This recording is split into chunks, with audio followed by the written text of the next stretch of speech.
and enjoy. Feel free to ask any questions, guys. She's an architect. She will be answering. Any question for Mr. Jasser, inshallah. Okay, Assalamu alaikum. Good evening. My presentation today about communication. As a the definition is a two-way process of transferring information from one entry to another. There are various types of communication strategies. One based on communication channel and the other based on style and purpose. The communication channels is a verbal and non-verbal. About verbal, oral, it includes a face-to-face and distance, which is our mobile phone, video conference, two-way webinar. Second is a written.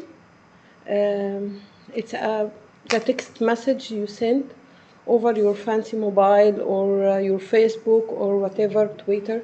So it's a message, written message. The non-verbal communication, it's all about the body language. It's better for used to support your message and making it more impactful.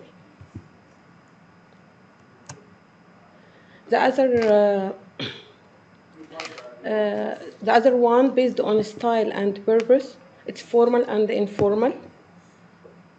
Of course, the formal one, it's an official communication with documentation evidence, like minutes of meeting, for example.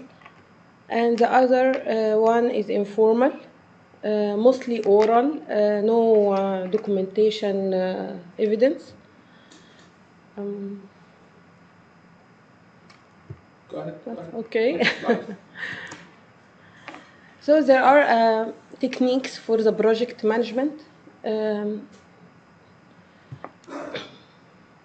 That communication is one of the most important areas to manage because we need to convey the message. Everything should understand, so we can have a response based on the situation. Correct? Correct. Keep going. So, like communication was classed as the biggest contributor for the project failure. Yes. There are three main communication techniques we can use for effective project management. Interactive communication, push communication, and pull communication. The interactive communication mostly used when we're sharing sensitive and important information through in-person meeting, in phone call, in video conference. Second, the push communication,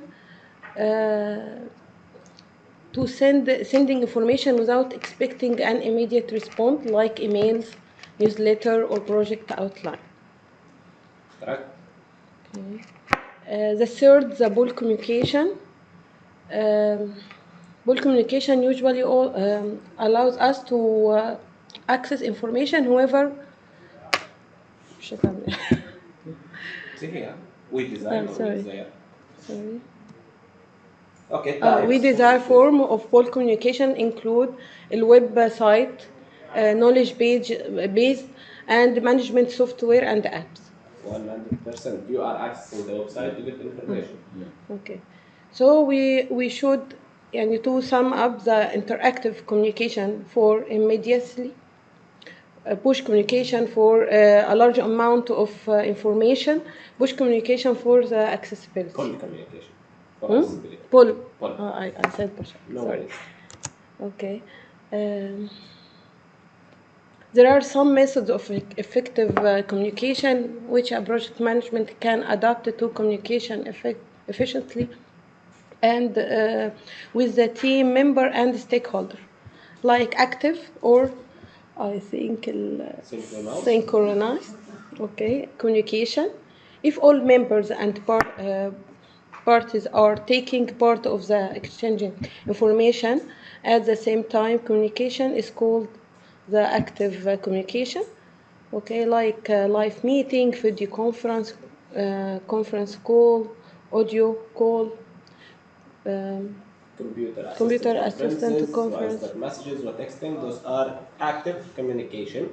Okay. The activity or how active the communication is will be decreasing as you move down, right?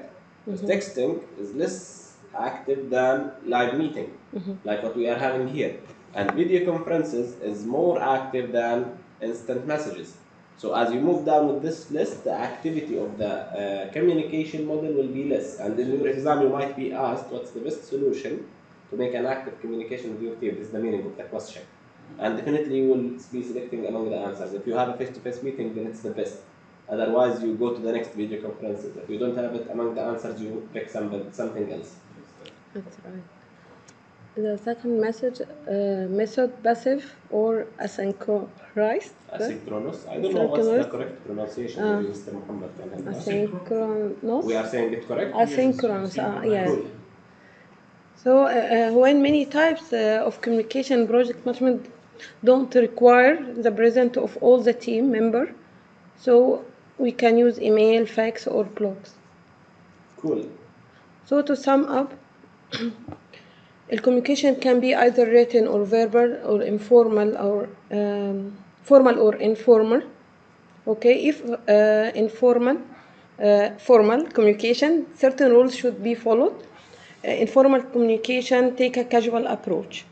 A combination of both to form a result like formal written, formal verbal, informal written, informal verbal.